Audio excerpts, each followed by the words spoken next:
He was just a lowly YouTube content creator.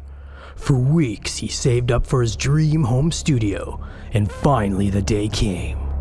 But then, David came along and shattered his dream. David versus Goliath.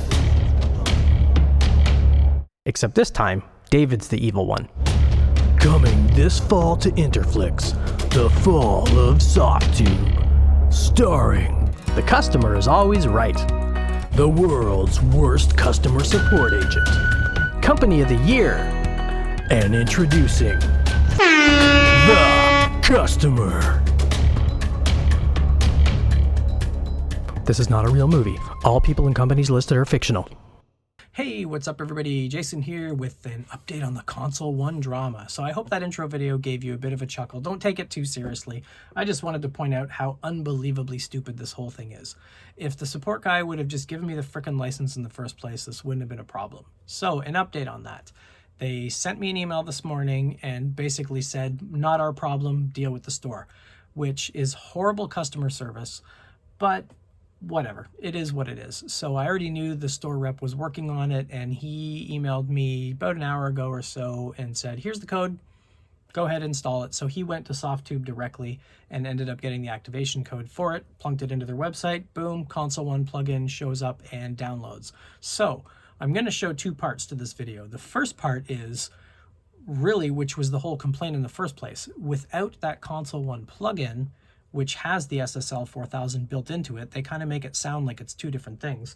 But without it, you could still use the device. You just have to MIDI map every single one of these to the functions for whatever plugin you want to use it for. So you'd probably have to have multiple MIDI control sets if you wanted to use it with, say, the FET compressor that is actually compatible with the Console 1. So if you go to the Softube website, there's about, from memory, 20 some odd plugins that have integration with the Console 1. So you could individually MIDI map that, and I'm going to show how you could do that in the first part. And the second part is what actually should have happened in the first place, which is plug the device in, put the Console 1 plugin on all of the tracks, and boom, everything just works fine. So first, let's get into what it would take to do some MIDI mapping to get this Console 1 device to work nicely with your DAW, because at the end of the day, it's just a MIDI controller. So let's take a look at that first. So the cool thing is it's just a MIDI controller, so you can just map all the individual MIDI controls to your plugins, which would be pretty annoying because you'd have to have multiple control sets to control multiple plugins instead of having it be mapped automatically. So first go into your preferences, command, comma, general MIDI controllers.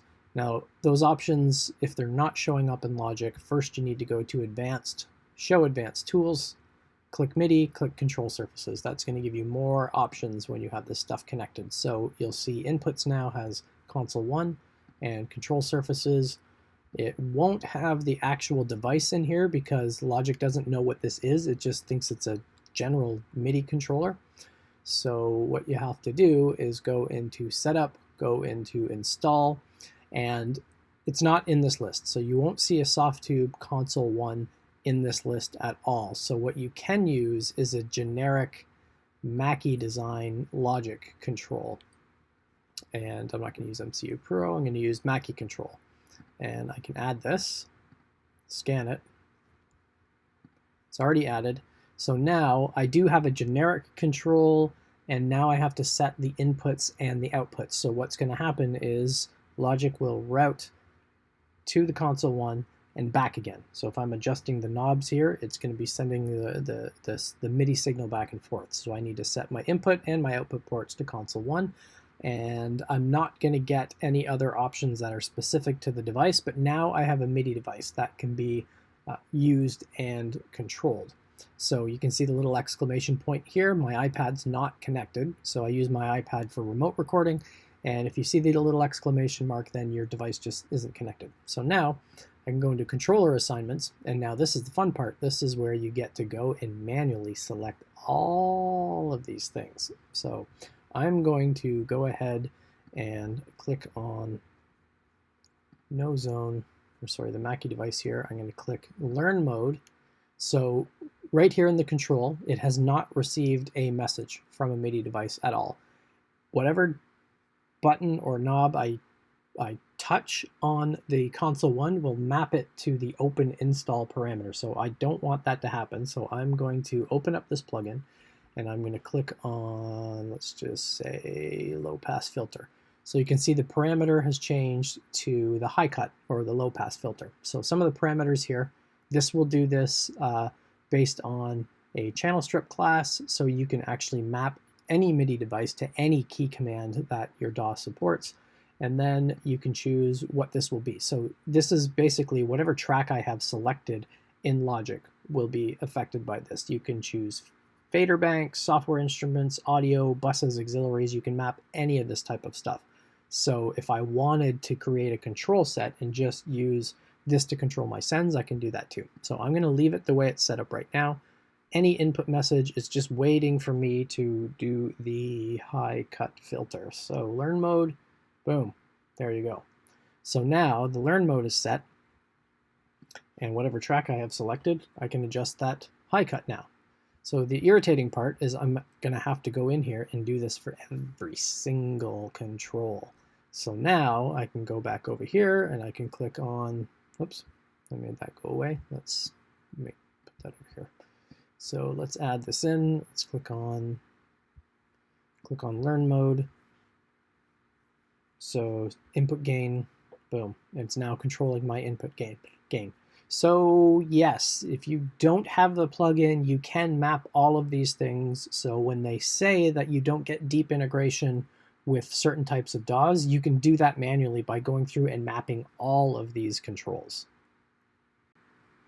Now let's do the proper test with the Console 1 plugin. So here's some of the confusion. So they use language a Console 1 plugin or the Console 1 plugin. The Console 1 plugin refers to the actual Console 1 plugin you have to install and insert on every channel strip. So it will, what I assume is going to happen, act as an automatic MIDI mapping device. So it's automatically going to do what I was just showing you manually automatically with this device. So let's just do this in real time.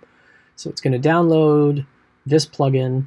I'll probably have to restart Logic, but it should, once I put that on a channel strip, it should automatically map this stuff, and then I can see if I can create deeper integration with Logic and actually use some of the select track functions and the pan and volume, because that is not supposed to work with Logic, only some of the basic functionality. If you're using Cubase, Reaper, I think Ableton, and one of the other DAWs, it's supposed to have deeper integration. All right, so let's install this. I'm probably going to have to open up my iLock manager as well. Oh wow, it actually installed and it worked. Okay, good. So we've got that set up.